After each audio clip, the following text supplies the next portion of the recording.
नमस्कार मित्रांनो, मी मारुती काळजाते या माझ्या यूट्यूब चॅनलमध्ये आपल्या सर्वांचं स्वागत करतो. आज आमचे अण्णा आणि दीपकराव हे नर्मदा परिक्रमा पूर्ण करून घरी आलेत. त्यांचं गावकरी आणि स्वागत केलं जाते त्या संबंधीचे काही आपण व्हिडिओ यातून पाहूया. हे 83 वर्षाचे आमचे अण्णा. तर मित्रांनो, हे आहेत आमचे अण्णा आणि पलीकडे दिसत आहेत हे आहेत दीपकराव उगले. हे आले 4000 किलोमीटरची परिक्रमा पूर्ण करून, म्हणून अनेक ठिकाणी त्यांचं गावकऱ्यांनी स्वागत केलं. पाय बिया पडा मामाच्या मामाच्या आमच्या नका पाय पडू. गावातली मिरवणूक संपली होती. आता 1.5-2 किलोमीटर अंतरावर असलेल्या आमच्या वस्तीवरती आमच्या घराकडे आता ही मिरवणूक निघालेली आपल्याला दिसते.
आम्ही परिवारातील सदस्यांनी जसं स्वागत केलं, जसं आनंद सोहळा साजरा केला, त्याहीपेक्षा काही पटीनं या नातेवाईकांनी, गावकऱ्यांनी, ह्या भजनी मंडळाने सहभागी होऊन या कार्यक्रमाची शोभा वाढवली, आनंद व्यक्त केला आणि आम्हा सर्वांवरचं प्रेम यातून दर्शवलं.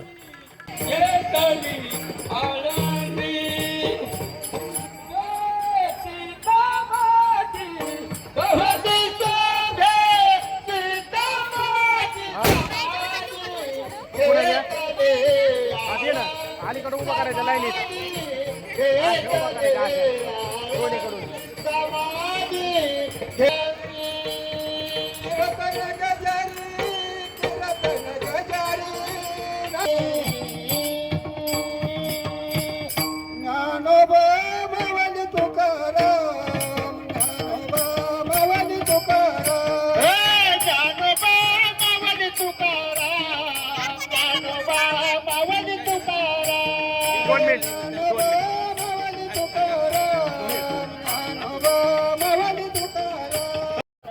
एवढं 83 वर्षाचं वय असताना सुद्धा अण्णांनी ही खडतर अशी नर्मदा परिक्रमा पूर्ण केली.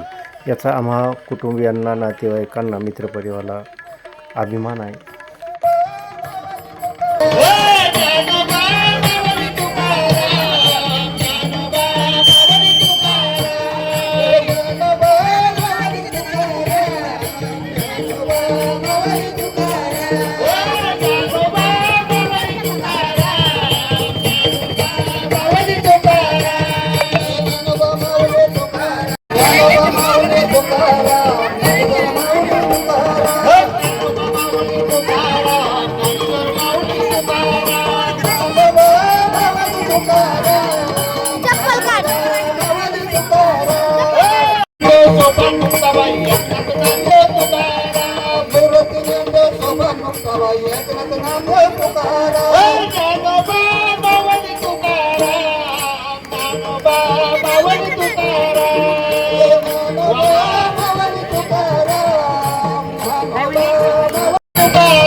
मावले तुकाराम ज्ञानोबा मावले तुकाराम ज्ञानोबा मावले तुकाराम ज्ञानोबा मावले तुकाराम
हॅलो झालं का म्हणजे त्या बात केली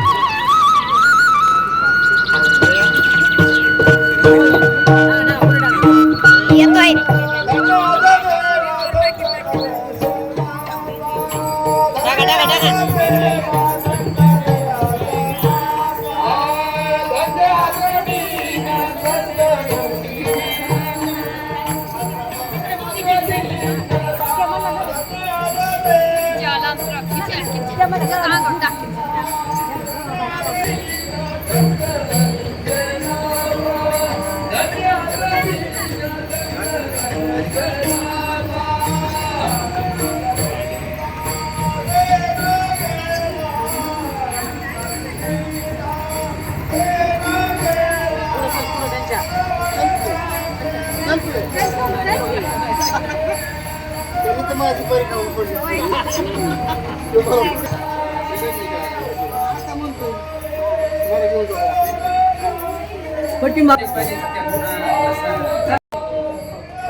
मागे सगळं दोन्ही पाय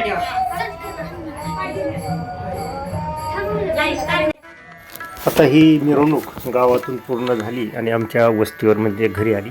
घरी आल्यानंतर या ठिकाणी आपण पाहतोय आम्ही अण्णा आणि त्यांचे जोडीदार दीपकराव यांच्या पाद्यपूजन वगैरे पूजा करून त्यांना या ठिकाणी स्थानापन्न करण्यात येते. पायात कुठलंही पादत्राण न घालता त्यांनी ही परिक्रमा पूर्ण केली. त्यांचे हे पायाचे ठसे घेऊन आदरपूर्वक असं स्वागत करण्यात येत आहे.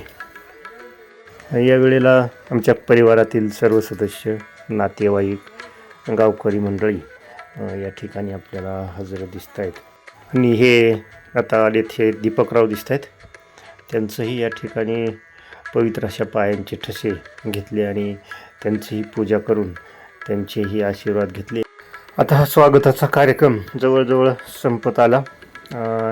यानंतर आता रीतिरिवाजाप्रमाणे आणि धर्मशास्त्राप्रमाणे कन्यापूजन हे करावं लागतं. तोही कार्यक्रम लगेचच आता सुरू करतो आहे. खरं तर अशी परिक्रमा पूर्ण झाल्यानंतर हे परिक्रमावासी घरी परतलेले आहेत आणि त्यावेळी ही कन्यापूजन करणं गरजेचं असतं. तसं करण्याचा आम्ही प्रयत्न करतो आहे. पूजा पूर्ण करून पवित्र नर्मदा नदीची कृतज्ञता व्यक्त करण्याची ही एक पूजा आहे असंही आपण समजतो.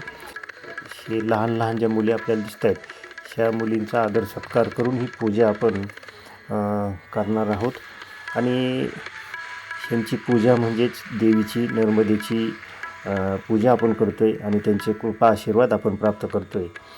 या लहान लहान मुलींच्या रूपामध्येच आपण देवीची कृपा प्राप्त करून घेतो आहे आणि नर्मदा नदीची कृतज्ञता व्यक्त करतो आहे. ज्यावेळेस परिक्रमावासी पहिल्या दिवशी घरी येतात त्याच दिवशी ही पूजा केली जाते. किंवा काही लोक त्या दिवशी काही अडचण असेल तर परत एखादा शुभ दिवस पाहून त्या दिवशी ही पूजा करत असतात.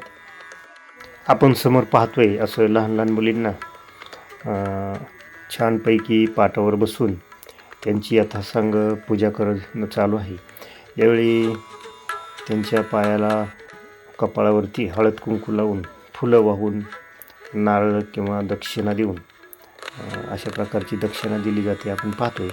आणि त्यांचं दर्शन घेऊन त्यांना गोडधोड जेवण किंवा त्यांच्या आवडीचं जेवण त्यांना देऊन त्यांचं दर्शन आपण घेत असतो आणि हा आशीर्वाद आपण घेत असतो. अशी ही पूजा आपल्यासमोर ही संपन्न होताना आपल्याला दिसते आहे. आमचे अण्णा थकलेत त्याच्यामुळे ते शेजारी बसलेत आपल्याला दिसत आहेत. आपण पाहतोय अशा पद्धतीनं त्यांची ही सजवलेली ताटं वगैरे त्यांना देऊन आपण हा कार्यक्रम संपन्न केला. त्यानंतर अण्णाचे परिक्रमावासी जे सहकारी होते हे उजव्या बाजूला दिसत आहेत आपल्याला बसलेले, हातात काठी घेतलेले हे दीपकराव. आणि त्यांच्यासोबत मग लोकांनी फोटो सेशन केलं आणि माळकरी आलेले, टाळकरी, भजनी, गावकरी, नातेवाईक यांना या ठिकाणी भोजन केलं होतं. त्याचाही लोक आस्वाद घेत आहेत.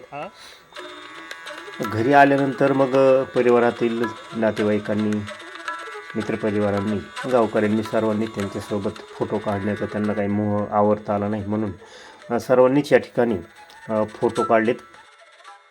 पायात कुठलंही पादत्राण न घालता पायी ही 3,500-4,000 हजार किलोमीटरची नर्मदा परिक्रमा पूर्ण करणं म्हणजे सोपी गोष्ट नाही आहे. ती अण्णांनी साध्य करून दाखवली. तर मित्रांनो, तुम्हाला असे धार्मिक, आध्यात्मिक आणि वेगवेगळ्या विषयावरील माहितीपूर्ण व्हिडिओ पाहिजे असतील तर माझ्या मारुती काळदाते या यूट्यूब चॅनलला सबस्क्राईब करा. नमस्कार, धन्यवाद. नर्मदे हर.